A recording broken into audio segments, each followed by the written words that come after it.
সামাজিক যোগাযোগ মাধ্যম ফেসবুকে অপপ্রচারের প্রতিবাদ করায় শরীয়তপুরের ভেদরগঞ্জে বিএনপি কার্যালয়ে, ব্যবসা প্রতিষ্ঠান, বাড়িঘরে হামলা, ভাঙচুর ও লুটপাটের অভিযোগ উঠেছে।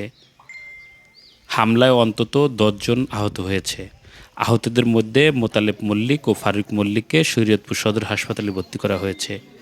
এ ঘটনার প্রতিবাদে ও হামলাকারীদের বিচারের দাবিতে সোমবার বিকেলে সংবাদ সম্মেলন ও বিক্ষোভ করেছে স্থানীয় বিএনপি নেতাকর্মী ও ভুক্তভোগী পরিবার।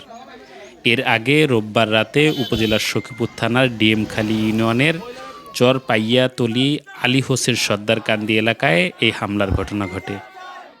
সংবাদ সম্মেলনে বিএনপি নেতারা জানান, গতকাল রাতে আমাদের এই ক্লাবে অকৃতভাবে হামলা করে আমাদের বাড়িঘর, অফিস, দোকানপাট, মোটরসাইকেল ভাঙচুর করে এবং বাড়িতে ঘরে আমাদের মহিলাদেরকে এবং আমার আত্মীয় স্বজনদেরকে হামলা করে। এখনও তারা হাসপাতালে ভর্তি আছে।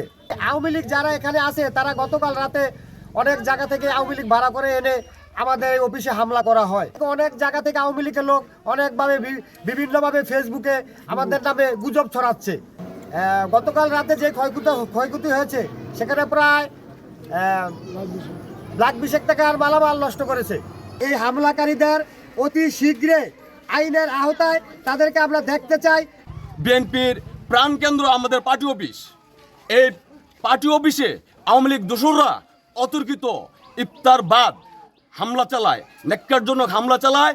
ইভেন কি দূর দূরান্ততে আগত অনেক ছাত্র, স্টুডেন্ট, কলেজ স্কুলে পড়ুয়া 9-10-এর ছাত্র, তারা এখানে আসছে যাবার পথে তাদেরকে ইভেন আমার ছেলে মোহাম্মদ মাসুম বিল্লাহ, তাদের উপর সন্ত্রাসীরা অতর্কিত হামলা চালায়।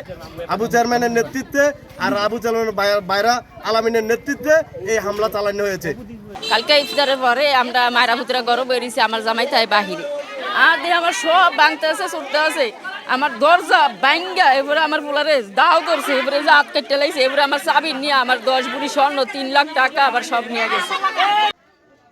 তবে বিষয়টি অস্বীকার করে ডিএমখালী ইউপি চেয়ারম্যান মহসিন হক আবু ব্যাপারী জানান, তিনি 7 মাস যাবৎ এলাকার বাহিরে। তার বিরুদ্ধে অভিযোগ মিথ্যা ও ভিত্তিহীন। তদন্ত করে আইনানুগ ব্যবস্থা নেওয়ার কথা জানালেন সখীপুর থানার ভারপ্রাপ্ত কর্মকর্তা।